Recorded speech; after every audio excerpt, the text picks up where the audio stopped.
গল্প শুনতে আমরা সকলেই ভালোবাসি, আর গোয়েন্দা বা অদ্ভুতের গল্প তো আমাদের সকলেরই প্রিয়। তাই টকিপিক্স আপনার জন্য নিয়ে এসেছে শনিবারের বারবেলা। আজ টকিপিক্সে শনিবারের বারবেলায় আপনার জন্য আমাদের বিশেষ নিবেদন ক্ষিতীন্দ্র নারায়ণ ভট্টাচার্যের লেখা গল্প প্রেতাত্মার দ্বীপে। গল্পের বিভিন্ন চরিত্র ওয়েলিংকার, মিসেস ওয়েলিংকার, লেখক সারেং এবং জনৈক মহিলা। গল্প পাঠ এবং প্রধান চরিত্রে সৃজন গুপ্ত, অন্যান্য কণ্ঠে দীপায়ন মালাকার এবং অঙ্কিতা। গল্পের এডিট এবং স্পেশাল এফেক্টসে মাইকেল রনি মল্লিক। গল্পের সূত্রধার এবং পরিচালনায় পল্লব গায়েন। শুরু হচ্ছে আমাদের আজকের গল্প ক্ষিতীন্দ্র নারায়ণ ভট্টাচার্যের লেখা প্রেতাত্মার দ্বীপ।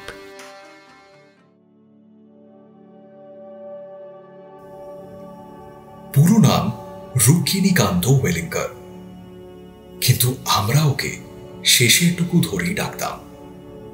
ওয়েলিংকার আমার কলেজের বন্ধু, কিন্তু শুধু বন্ধু বললে ভুল বলা হবে। সঙ্গে অন্তরঙ্গ কথাটি যদি যোগ না করি। হস্টেলে ও ছিল আমার রুমমেট, আর বাংলা বলতে পারত প্রায় বাঙালিদের মতো। কাজেই সুদূর মহারাষ্ট্র দেশের লোক হলেও আমাদের সঙ্গে ও দিব্যি মিশে গিয়েছিল। কলেজের পড়া শেষ হলে ওয়েলিংকার নিজের দেশে ফিরে গেল। কিছুদিন এটা ওটা সেটা করার পর শুনলাম ও নাকি কোন একটা শিপিং কোম্পানিতে বেশ শাসালো একটা চাকরি পেয়েছে। আমার বরাতে ওরকম কোনো চাকরি জোটানো, বিশেষত এই বাংলাদেশে যেখানে মুরব্বির জোর ছাড়া কিছুই হয় না, সম্ভব ছিল না। আর তাছাড়া আমি ইতিহাসের ছাত্র, পুরাতত্ত্ব নিয়ে মাথা ঘামানো আমার নেশা। আমার পক্ষে চলনসই গোছের একটা প্রফেসরই জোগাড় করা ছাড়া আর কি বা করা সম্ভব ছিল। যাই হোক, কাজটা মন্দ লাগে না, অবসর প্রচুর। পড়াশুনো নিয়ে সময় কাটাতে যারা ভালোবাসে তাদের কাছে যে লোভনীয়, সে ব্যাপারে কোনো সন্দেহ নেই। তাছাড়া এই কাঞ্চন কৌলিন্যের যুগে এই একটি পেশা যেখানে এখনো পর্যন্ত একটু সামাজিক সম্মান রয়েছে। ছুটি পেলেই দেশভ্রমণে বেরিয়ে পড়া আমার আরো একটা নেশা। কোনো ঐতিহাসিক স্মৃতি জড়িত জায়গায় এসে দাঁড়ালে এখনো আমার দেহে রোমাঞ্চ জাগে। কালের ব্যবধান ডিঙিয়ে মন যেন উধাও হয়ে যায় কোনো এক অজানা যুগের অজানা রাজ্যে। কখনো দেখি মণ্ডিত কেশ, গৈরিক বসন পরা বৌদ্ধ ভিক্ষুর দল সার বেঁধে রাস্তা দিয়ে চলেছেন। থেকে থেকে আকাশ কাঁপিয়ে শব্দ উঠছে ত্রিশরণ মন্ত্র। বুদ্ধং শরণং গচ্ছামি, ধর্মং শরণং গচ্ছামি, সংঘং শরণং গচ্ছামি। কখনো দেখি রাজপথ রক্তে ভেসে যাচ্ছে। বিদেশি জবন সেনারা আক্রমণ করেছে রাজধানী। ঝাঁকে ঝাঁকে তীরে আকাশ কালো হয়ে আসছে। সূর্যের কিরণে ঝলসে উঠছে বর্ষার ফলক। তলোয়ারের ঝনঝনানিতে কানে তালা লাগবার জোগাড়। আবার কখনো মনে হয় চোখের সামনে দেখছি শিকারের সেই সীমিত শক্তি কামানের গোলা ঢপ ঢপ করে এসে লাগছে কেল্লার পাঁচিলের। বাইরে থেকে অবরোধ হয়েছে দুর্গ, ভেতরে মুষ্টিমেয় কয়েকজন সৈন্য অসীম সাহসে জীবন পণ করে রক্ষা করছে তাকে। কিন্তু শেষ রক্ষা হল না। সহসা সশব্দে ভেঙে পড়ল বিরাট ফটক।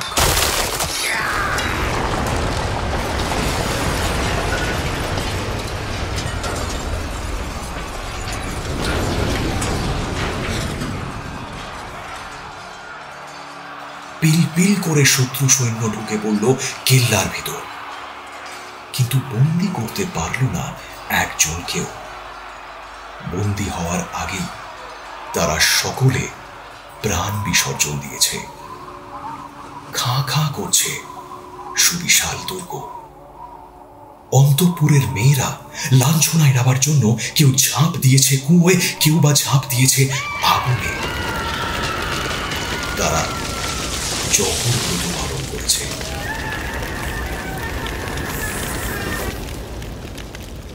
কল্পনায় ভেসে উঠছে চোখের সামনে সেই দৃশ্য। আজ তা কল্পনা হলেও একদিন কিন্তু সত্যিই ঘটেছিল, এবং যেখানে তা ঘটেছিল সেইখানে এসে দাঁড়ালে দেহে মনে শিহরণ জাগা বিচিত্র নয়। আমার তো একটু বেশি করেই জাগে। উত্তর ভারত এইভাবে চষে ফেলার পর মনে হলো এবার ভারতের দক্ষিণ এবং পশ্চিম জায়গাগুলো দেখতে হবে। আর তখনই মনে পড়ল ওয়েলিংকারের কথা।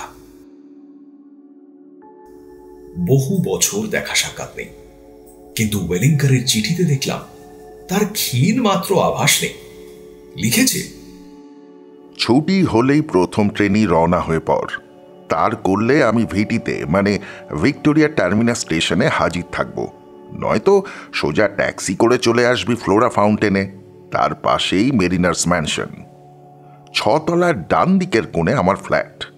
নিঃসংকোচে ঢুকে পড়বি। আমার স্ত্রীর সঙ্গে তোর চাক্ষুষ পরিচয় নেই বটে, কিন্তু তোর নারী নক্ষত্র সে জানে আমার মারফত।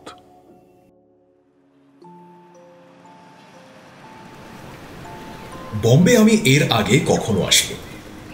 সমুদ্রের ধারটা বাস্তবিকই বড় চমৎকার। সন্ধ্যের ফুরফুরে হাওয়ায় কয়েকদিন মরিন ড্রাইভ দিয়ে 2-1 চক্কর হেঁটে এলে শরীরের ওজন নির্ঘাত কয়েক আউন্স বেড়ে যাবে। শহরের এই অঞ্চলটা ভারী ফিটফাট, পরিষ্কার পরিচ্ছন্ন। তবে ভেতরের দিকে যেমন সব শহরেই হয় আর কি, ঘিঞ্জি জায়গারও অভাব নেই। কিন্তু যাবো সব কথা। ওয়েলিংকার একটা শিপিং কোম্পানিতে বড় অফিসার। ওদের কতকগুলি অল্প টনেজের মাল টানা জাহাজ রয়েছে, আর রয়েছে অনেকগুলি ছোট বড় স্টিমার আর লঞ্চ। মিসেস ওয়েলিংকারের সঙ্গেও আলাপ হলো। বিদুষী মহিলা, অনেকগুলি ভাষা জানেন, দেশি বিদেশি, বাংলাও শিখেছেন। তবে ওয়েলিংকারের মতো অত স্পষ্ট উচ্চারণ করতে পারেন না। একটু মারাঠি টান রয়ে গিয়েছে। ভদ্রমহিলাকে বেশ ভালো লাগলো, বিশেষ করে ওনার আত্মীয়া সুলভ ব্যবহার। নানা রকম রান্নায় তিনি ওস্তাদ। বাঙালি মেয়েদের মতোই রান্নার প্রশংসা করলে ভারী খুশি হন, আর তার সঙ্গে এটা খান ওটা খান করে অস্থির করে তোলেন।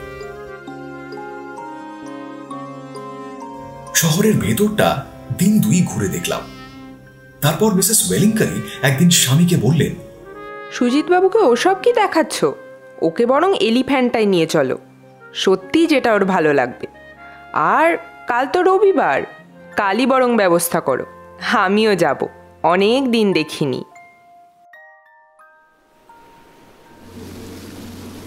ওদের কোম্পানিরই একটা ছোট্ট লঞ্চ নিয়ে পরের দিন রওনা হলাম এলিফ্যান্টার উদ্দেশ্যে।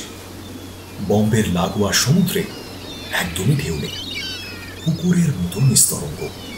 কিন্তু মাইল 3 গিয়ে ট্রম্বে পার হতেই সমুদ্রের চেহারা গেল বদলে।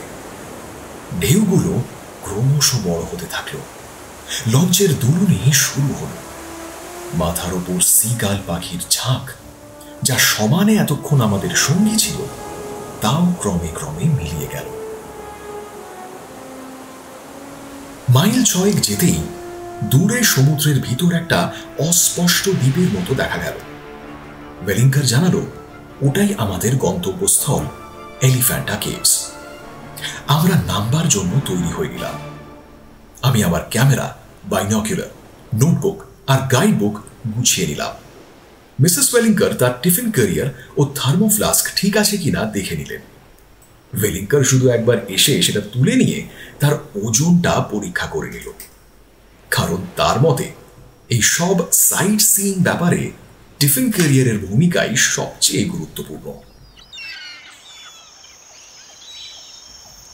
ছোট্ট একটা দ্বীপ, আর সেই দ্বীপ জুড়ে ছোট্ট একটা পাহাড়, এই 1.5 ফুট উঁচু হবে। পাথর কেটে কেটে ওপরে উঠবার সিঁড়ি তৈরি করা হয়েছে। ওপরে পাহাড় কুঁদে কুঁদে কতগুলি গুহা বানানো হয়েছে। একটি গুহা মন্দির তো লম্বায় প্রায় 130 ফুট, চওড়ায়ও প্রায় ওরকম। বড় বড় পাথরের থাম ছাদটাকে ধরে রেখেছে। সেই গুহা মন্দিরের মধ্যে পাথরে খোদাই করা অপরূপ সব মূর্তি। এলিফ্যান্টা কেভস এর নাম অনেক দিন শুনেছি, কিন্তু তা যে এত সুন্দর তা ভাবতে পারিনি। 18 ফুট উঁচু বিরাট ত্রিমূর্তির সামনে দাঁড়িয়ে বিস্ময় হতবাক হয়ে গেলাম। ডাক টিকিটের গায়েও এর ছবি দেখেছি। শিবেরই 3টি রূপ, সদ্যজাত, অঘোর এবং বামদেব। 3টি মুখে 3 রকম ভাব। মূর্তির মুখ যে এরকম প্রাণবন্ত হয় তা না দেখলে বিশ্বাস করা যায় না। কিন্তু দেখে দুঃখ হলো যে অনেকগুলি মূর্তি ভাঙাচোরা। পুরনো হয়ে গিয়ে কালের নিয়মে ভেঙেছে এমন কিন্তু নয়, ইচ্ছে করেই তাদের নাক মুখ ভেঙে দেওয়া হয়েছে। অবশ্য দুঃখ হলেও এতে অবাক হওয়ার কিছু ছিল না, কেননা এই দ্বীপ আর গুহাগুলি প্রায় 200-250 বছর আগে পর্তুগিজ জলদস্যুরা দখল করে নিয়েছিল। জায়গাটার আসল নাম ঘারাপুরি। এলিফ্যান্টা নামটা পর্তুগিজরাই দিয়েছিল। এই দ্বীপের ওই পাহাড়ের গুহায় ছিল তাদের আস্তানা। ওইখানে ঘাঁটি করে সুযোগ বুঝে তারা আশেপাশের সমুদ্রে ডাকাতি করে বেড়াত। 8ম শতাব্দীতে তৈরি গুহার এই হিন্দু মূর্তিগুলি তাদের কাছে ছিল নেহাতি বিজাতীয়। সেই মূর্তির ভাস্কর্যে মুগ্ধ হওয়ার মতো রসবোধও তাদের কাছে আশা করা ভুল। কাজেই এই ক্ষেত্রে যা স্বাভাবিক তারা সেটাই করেছে। ধারালো অস্ত্র দিয়ে সাধ্যমতো মূর্তিগুলি ভেঙে চুরে তছনছ করেছে। তাদের সেই দুষ্কর্মের সাক্ষী হয়ে ক্ষতবিক্ষত মূর্তিগুলি আজও গুহার গায়ে লেপ্টে রয়েছে।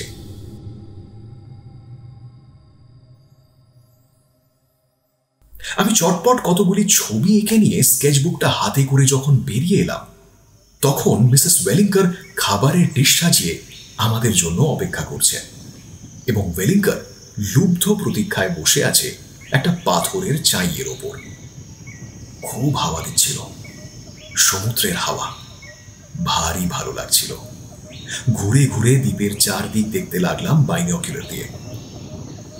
হঠাৎ মনে হলো দূরে, বহু দূরে সমুদ্রের বুকে অস্পষ্ট কতগুলো কালো ছায়ার মতো কি যেন দেখা যাচ্ছে, যা পাশের সমুদ্র থেকে বেশ একটু আলাদা।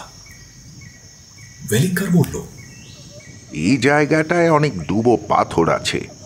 এলিফ্যান্টার মতো কিছু কিছু নির্জন দ্বীপও আছে এখানে, তবে খুব ছোট ছোট। এই জোয়ারের সময় তার অনেকগুলোই জলের তলায় ডুবে যায়, আবার ভাটার সময় ভেসেও ওঠে। ওরই মধ্যে 2-4টে দ্বীপে পাহাড়ও আবার আছে, সেগুলো অবশ্য জোয়ারের সময় ডোবে না। ওদিক দিয়ে বড় জাহাজ চালানো নিরাপদ নয়।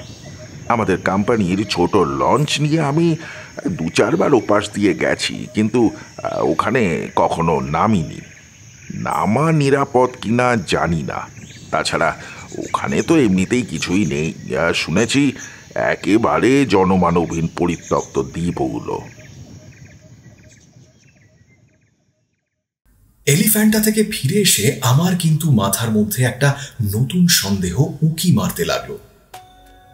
কয়েক শতাব্দী আগে এদিককার সমুদ্রোপকূলে পর্তুগিজ জলদস্যুদের উৎপাতের কথা সুবিদিত।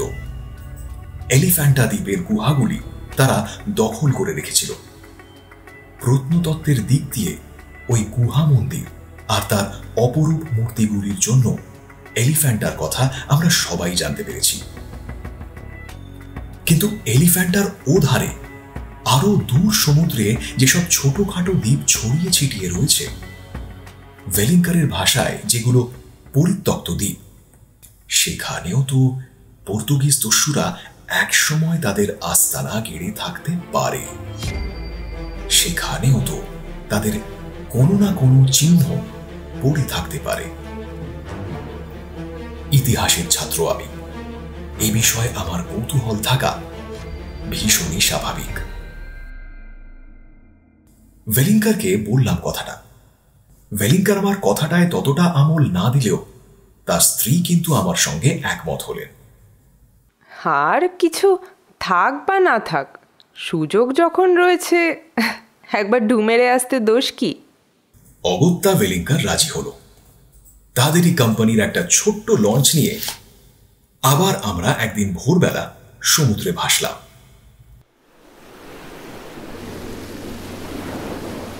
এবারেও ওয়েলিংকারের সঙ্গে তার স্ত্রী আমাদের সঙ্গী হলেন তার টিফিন ক্যারিয়ার সহ।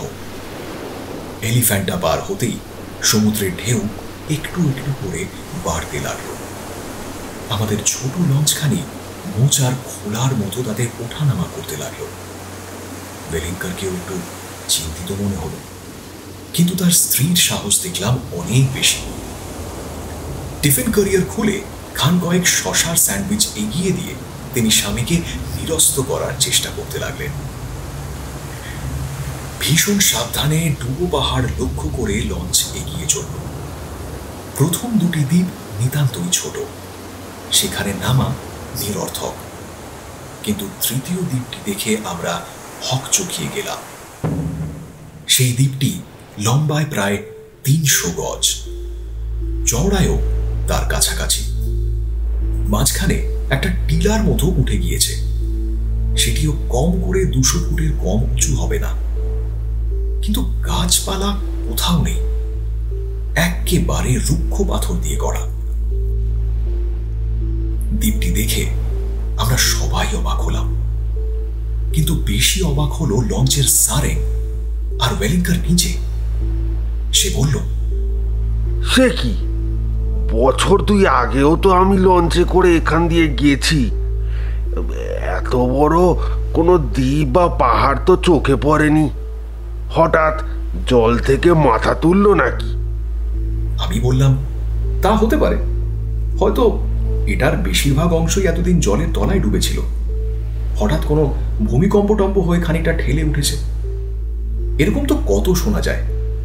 আর পাহাড়ের গায়ে বড় বড় ফাটল দেখে সেই সন্দেহই তো হচ্ছে। সমুদ্রের নিচে ভূমিকম্প হলে ডাঙার চাইতে তার সময় সময় অনেক বেশি তীব্র হয়। এই তো বছরখানেক আগে এদিকটা একটা বড় রকমের ভূমিকম্প হয়েছিল না? হ্যাঁ, তা হয়েছিল বটে, কিন্তু ওয়েলিংকারের স্বরে তখনও দ্বিধা। যাই হোক, দেরি না করে আমরা নেমে পড়লাম সেই দ্বীপে। এবড়ো খেবড়ো পাথরের উপর দিয়ে আমরা ৩ জন রওনা হলাম দ্বীপের ভেতরের দিকে।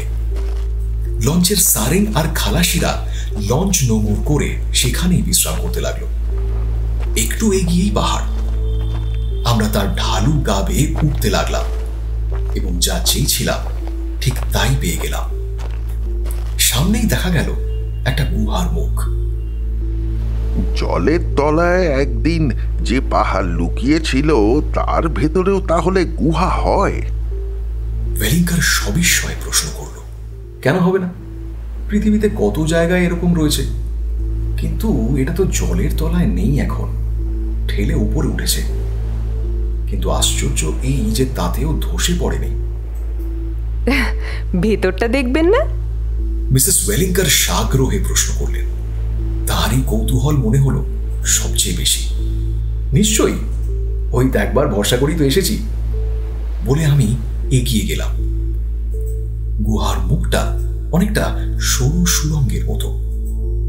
মনে হলো মুখটা যেন এতদিন পাথর চাপা হয়ে বন্ধ ছিল, এখন পাথর খসে গিয়ে হাঁ হয়ে গিয়েছে। আমাদের সঙ্গে বেশ শক্তিশালী টর্চ ছিল, তারই আলো ফেলে ফেলে এক পা করে ৩ জনেই ঢুকে পড়লাম গুহা মুখে। কিন্তু ১০-১৫ গজ যেতেই দেখি সুড়ঙ্গটা কেমন যেন একদম পাক খেয়ে ঘুরে গিয়েছে। টর্চের আলো ফেলে আমরা সেই বাঁকের মুখে এসে দাঁড়ালাম। পরক্ষণেই মনে হলো কারা যেন ভেতরে ফিসফিস করে কথা বলছে এবং তার পর মুহূর্তেই নারী কণ্ঠের আর্ত চিৎকার, বাবা গো, মেরে ফেললো গো, বাঁচাও বাঁচাও বাঁচাও বাঁচাও বাঁচাও, কে আছো বাঁচাও। এ তো বাঙালি মেয়ের কণ্ঠস্বর। এই জনশূন্য পরিত্যক্ত দ্বীপে লোকচক্ষুর অন্তরালে সুদূর বাংলাদেশের ভাষায় এমন একটা আর্ত চিৎকার, এ যে কল্পনায় আনা অসম্ভব। সঙ্গে সঙ্গে ভারী জুতোর শব্দ, একটা ধস্তাধস্তির আওয়াজ। আমরা তিনজনে নিরস্ত্র, সঙ্গে আবার একজন মহিলা। এই অবস্থায় কি করব ভাবছি, এমন সময় আবার সেই চিৎকার, ওরে বাবা, বাঁচাও বাঁচাও বাঁচাও। আর নিজেকে সামলানো সম্ভব হলো না। অগ্র পশ্চাৎ না ভেবে উন্মত্তের মতো ছুটে চললাম সুড়ঙ্গের ভেতরের দিকে। আমার দেখা দেখি ওয়েলিংকারও আমার পিছনে ছুটে এলো। মিসেস ওয়েলিংকারের কথা একবার মনেও এলো না, কিন্তু কই, ভেতরে তো কেউ নেই। কিন্তু সেই স্বর তেমনই ভেসে আসছে, কিন্তু আগের মতো জোরে নয়। যত এগোচ্ছি ততই যেন তা ক্ষীণ হয়ে আসছে। মিসেস ওয়েলিংকারও যে আমাদের পেছনে পেছনে আসছেন তা কিন্তু আমরা বুঝতে পারিনি। সামনে আবার একটা বাঁক, আর বাঁকে পৌঁছেই আবার শুনলাম সেই আর্তনাদ, সেই একই নারী কণ্ঠের চিৎকার, বাবা গো, মেরে ফেললো গো, বাঁচাও বাঁচাও বাঁচাও বাঁচাও বাঁচাও। আর তারপরেই ভারী জুতোর শব্দ আর ধস্তাধস্তির আওয়াজ। তবে কি মেয়েটিকে ওরা ওদিকে টেনে নিয়ে যাচ্ছে? আমার গায়ে তখন কোথা থেকে জানি না বাঘের মতো তেজ অনুভব করছি আমি। ওকে রক্ষা করতেই হবে, প্রাণ যায় সেও ভালো। দৌড়ে ছুটে চলেছি, চিৎকারের শব্দ আবার ক্ষীণ থেকে ক্ষীণতর হয়ে আসছে। আবার একটা বাঘ, আবার সেই চিৎকার, আবার তেমনই জোরে সেই একই কথা, বাবা গো, মেরে ফেললো গো, বাঁচাও বাঁচাও বাঁচাও। ছুটতে ছুটতে কখন যে গুহার অন্য মুখে চলে এসেছি টেরই পাইনি। হঠাৎ লক্ষ্য করলাম আমরা তিনজনেই গুহার অপর মুখ দিয়ে বেরিয়ে পড়েছি। অর্থাৎ এই গুহাটার দুটো মুখই খোলা, কিন্তু কই, ভেতরে তো কোথাও কেউ নেই। থাকলে নিশ্চয়ই তাদের দেখা মিলত। এই অল্পটুকু সময়ের মধ্যে কোথায় অদৃশ্য হলো তারা? আমরা দ্বীপের অপর দিকে এসে পড়েছি। এরপরেই সমুদ্র দ্বীপের গায়ে আছড়ে পড়ছে। যতদূর দেখা যায় জল ছাড়া আর কিছুই নজরে পড়ে না। না কোনো নৌকো, না কোনো স্টিমার, আর না কোনো মানুষ। আমরা তিনজন ছাড়া দ্বীপে যে চতুর্থ কোনো প্রাণী আছে এমনটা মোটেই মনে হলো না। ছোট্ট দ্বীপ, চারদিক তন্ন তন্ন করে খুঁজে দেখা কঠিন কিছু নয়, কিন্তু সবই নিষ্ফল হলো। ওয়েলিংকার বলল, চল সুড়ঙ্গের ভেতরটা আর একবার খুঁজে দেখি। পাগল নাকি? ওখানে থাকবে কি করে? আর থাকলে আমাদের চোখ এড়িয়ে যাবেই বা কোথায়? আর গিয়ে তাদেরই বা লাভ কি? এরকম অসীম সাহসী কাজে যারা নেমেছে তারা আমাদের ভয় আত্মগোপন করবে, এটা বিশ্বাসযোগ্য নয়। তবু আর একবার দেখতে ক্ষতি কি? ওয়েলিংকার বলল। আমরা তিনজনে আবার ঢুকলাম সুড়ঙ্গে। আশ্চর্য, একটু যেতেই আবার সেই অসহায় নারী কণ্ঠ, সেই একই বুক ভাঙা আর্তনাদে ফেটে পড়ছে যেন, বাবা গো, মেরে ফেললো গো, বাঁচাও বাঁচাও বাঁচাও বাঁচাও বাঁচাও, কে আছো বাঁচাও। ওরে বাবা, বাঁচাও বাঁচাও বাঁচাও, ওরে বাবা গো, ওরে বাবা, কে আছো বাঁচাও, মেরে কি অদ্ভুত অবিশ্বাস্য কাণ্ড। যতই এগোচ্ছি শব্দ ততই ক্ষীণ হয়ে মিলিয়ে আসছে, কিন্তু আর একটু এগোতে আবার শুরু হচ্ছে তীব্র কণ্ঠে। সঙ্গে সঙ্গে ভারী জুতোর শব্দ, ধস্তাধস্তির আওয়াজ, বারে বারে সেই একই ব্যাপার। দেখতে দেখতে কখন যে ফের সুড়ঙ্গের সামনের দিকে পৌঁছে গিয়েছি টেরও পাইনি। আমাদের মনের অবস্থা তখন বুঝিয়ে বলা কঠিন। কোনো রকমে টলতে টলতে এসে লঞ্চে উঠলাম, আর লঞ্চ ছেড়ে দিল।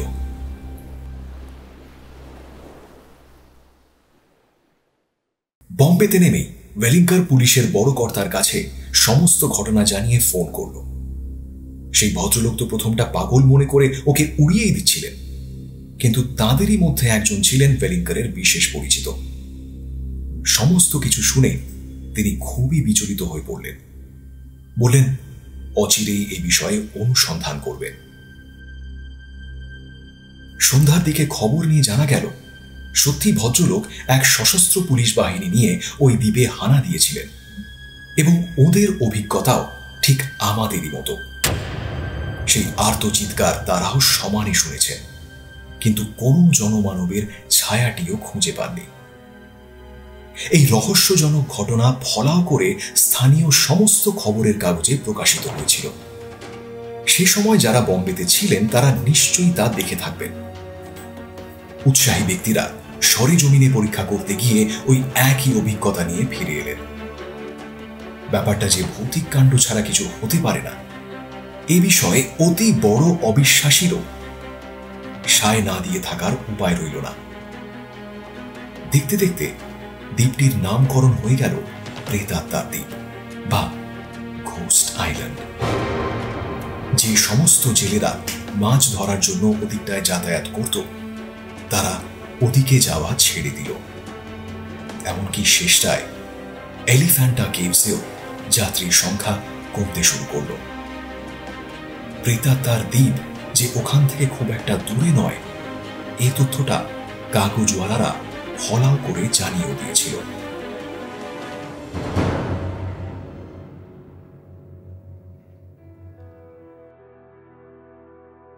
যথাসময়ে কলকাতা ফিরে এলাম।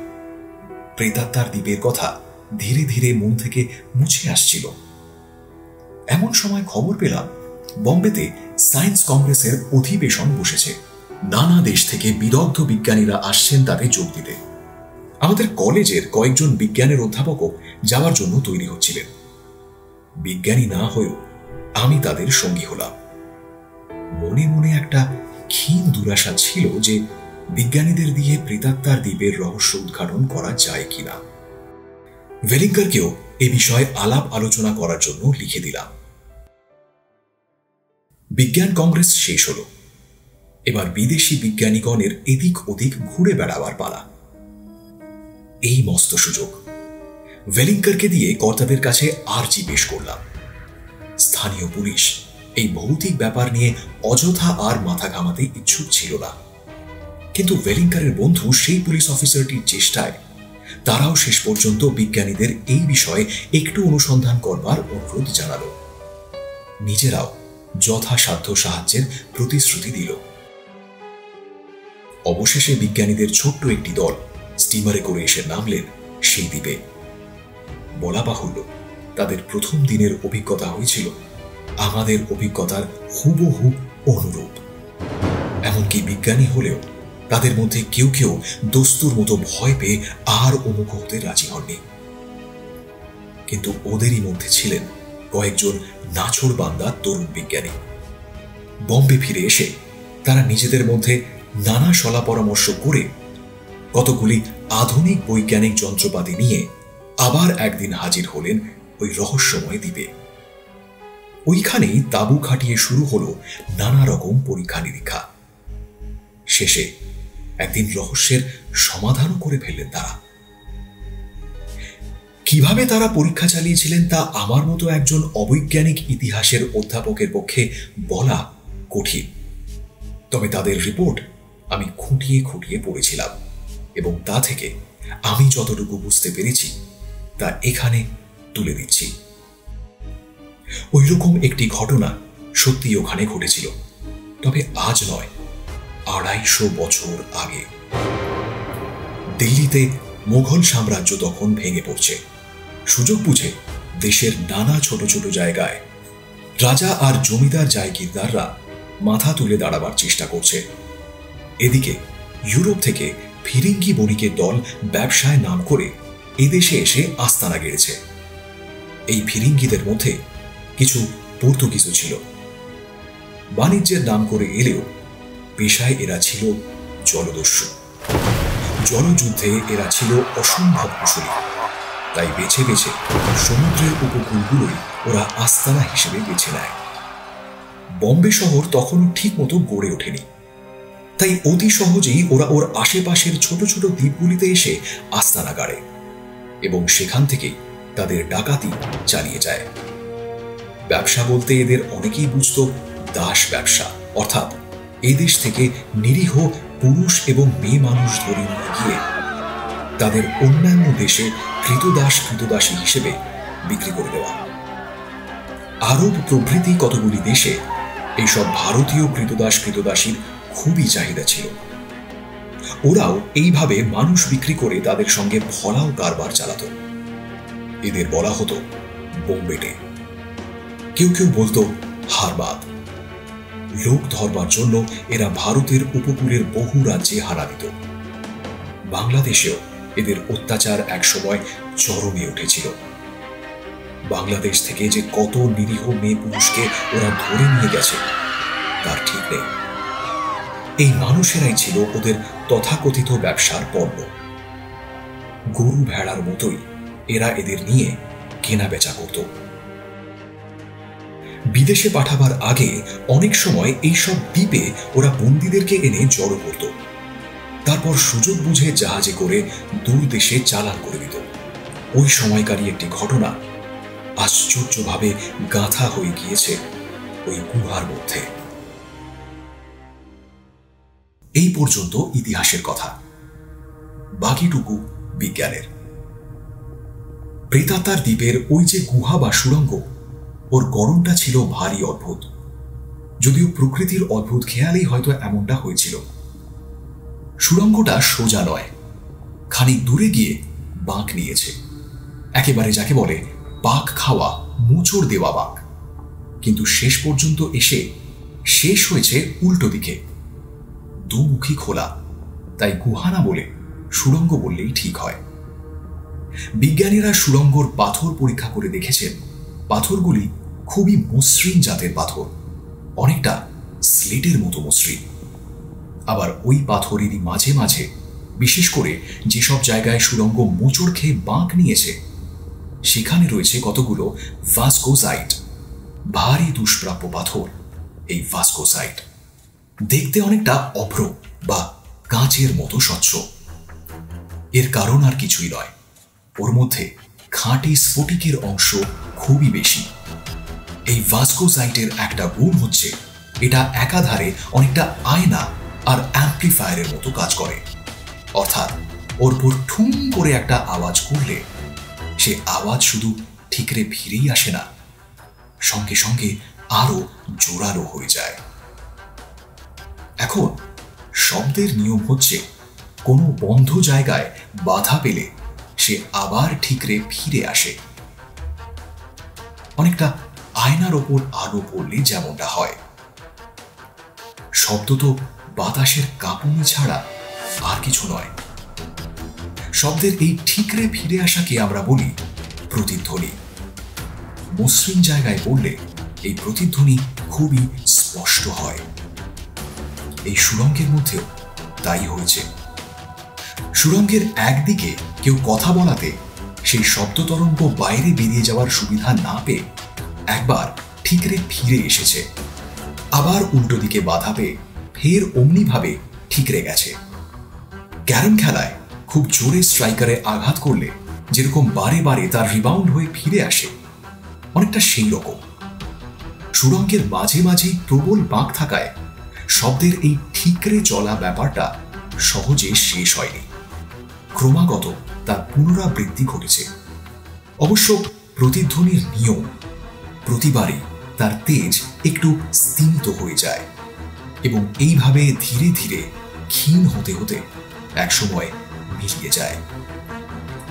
কিন্তু এই সুড়ঙ্গে মাঝে মাঝে প্রায় প্রতিটি বাঁকের মুখেই কিছু না কিছু ভাস্কোসাইট থাকায় তা ঘটেনি।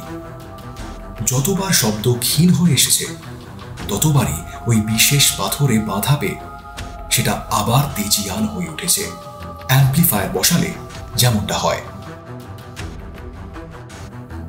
পর্তুগিজ দস্যুরা নিশ্চয়ই একটি বাঙালি মেয়েকে ধরে এনেছিল, তারপর বিদেশে চালান দেওয়ার আগে এই সুড়ঙ্গে লুকিয়ে রাখার চেষ্টা করেছিল। এই অঞ্চলটা যে তখন পর্তুগিজদেরই আস্তানা ছিল তা তো আগেই বলেছি। মেয়েটি নিশ্চয়ই প্রতিবাদ করে এবং তার আর্ত চিৎকার সুড়ঙ্গের দেওয়ালে দেওয়ালে ক্রমাগত প্রতিধ্বনিত হতে থাকে। ক্ষীণ হয়ে হয়েও তা মিলিয়ে যায়নি এই ভাস্কো সাইটের জন্য। ফলে সুড়ঙ্গের মধ্যে সেই শব্দ তরঙ্গ ক্রমাগত ঘুরে বেড়াতে থাকে, বারে বারে এবং একইভাবে। সুড়ঙ্গের দুটো মুখ এখন খোলা, কিন্তু তখন হয়তো একটা দিক পাথর দিয়ে আটকানো ছিল। আটকানো না থাকলেও ক্ষতি ছিল না, কেননা অসংখ্য বাঁকের দরুন শব্দ তরঙ্গকে বারবার উল্টো দিকে ফিরে আসতে হয়েছে। সে শব্দ আর কোনোদিনই বেরিয়ে যাওয়ার সুযোগ পায়নি। আর সেই জন্যই সেই একই আর্তনাদ বারে বারে আমরা শুনতে পাচ্ছি। যখনই শব্দ স্তিমিত হয়ে এসেছে, তখনই ভাস্কো সাইট তাকে নতুন করে প্রাণ শক্তি জুগিয়েছে। অর্থাৎ প্রকৃতির অদ্ভুত খেয়ালে ওই শব্দ চিরস্থায়ী রূপে বাঁধা পড়ে গেছে এই গুহার মধ্যে। এখন কথা হচ্ছে, ওই ঘটনার পরে কেউ কি আর ওই সুড়ঙ্গে ঢোকেনি বা কথা বলেনি? যদি বলে থাকে, তবে তাদের সেই কণ্ঠস্বর তো হারিয়ে যাওয়ার কথা নয়। বিজ্ঞানীরা বলছেন সত্যিই তাই হয়েছে। ওই ঘটনার পর এখানে আর কোনো শব্দের সৃষ্টি হয়নি। এর কারণ সম্বন্ধে তাদের ধারণা, ঠিক ওই ঘটনার পরেই হয়তো ভূমিকম্প বা অনুরূপ কোনো প্রাকৃতিক দুর্ঘটনায় দ্বীপটি জলের তলায় বসে যায়। বসে গেলেও কিন্তু কোনো আশ্চর্য কৌশলে ওর দুটি মুখ বন্ধ হয়ে যাওয়ায় সুড়ঙ্গটি অক্ষতই থেকে যায়। তার মধ্যে সমুদ্রের জলও প্রবেশ করতে পারে না। তার ভেতরে আটকে থাকা শব্দ তরঙ্গ ঠিক সেই কারণেই এই দীর্ঘকাল ধরে অবিকৃতভাবে তার মধ্যে ঘুরে বেড়াতে থাকে। জলের নিচে ডুবে থাকায় এই ২৫০ বছর এখানে আর কথা বলার মতো কোনো প্রাণীর আবির্ভাব সম্ভব হয়নি। তারপর সাম্প্রতিক ভূমিকম্পে এই দ্বীপটি আবার জলের ওপর ঠেলে উঠে এসেছে। সুড়ঙ্গের মুখ আবার খুলে গেছে, কিন্তু ওই দোমড়ানো বাঁক আর পাথরের গুণে ওর ভেতরকার আটকানো শব্দ এখনো মুক্তি পায়নি। দ্বীপটি পরিত্যক্ত থাকায় কোনো মানুষ নতুন করে এর মধ্যে ঢুকে আর কোনো নতুন শব্দ করবারও সুযোগ পায়নি। ফলে ওই একই আর্তনাদ আমরা এখনো অবিরতভাবে শুনতে পাচ্ছি।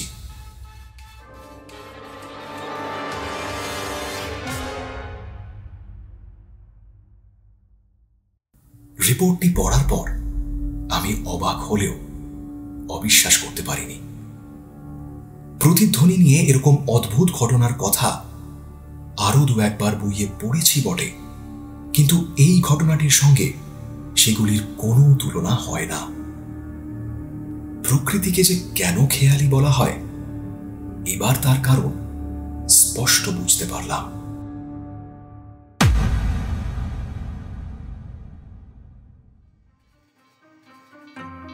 এতক্ষণ আপনারা শুনলেন আমাদের আজকের গল্প প্রেতাত্মার দ্বীপ। গল্প ভালো লাগলে অবশ্যই আমাদের চ্যানেল টকিপিক্স সাবস্ক্রাইব করুন এবং শেয়ার করুন, কারণ আপনার অনুপ্রেরণা আমাদের সাহায্য করে প্রতি সপ্তাহে এমনই নতুন নতুন গল্প পরিবেশন করায়। ধন্যবাদ।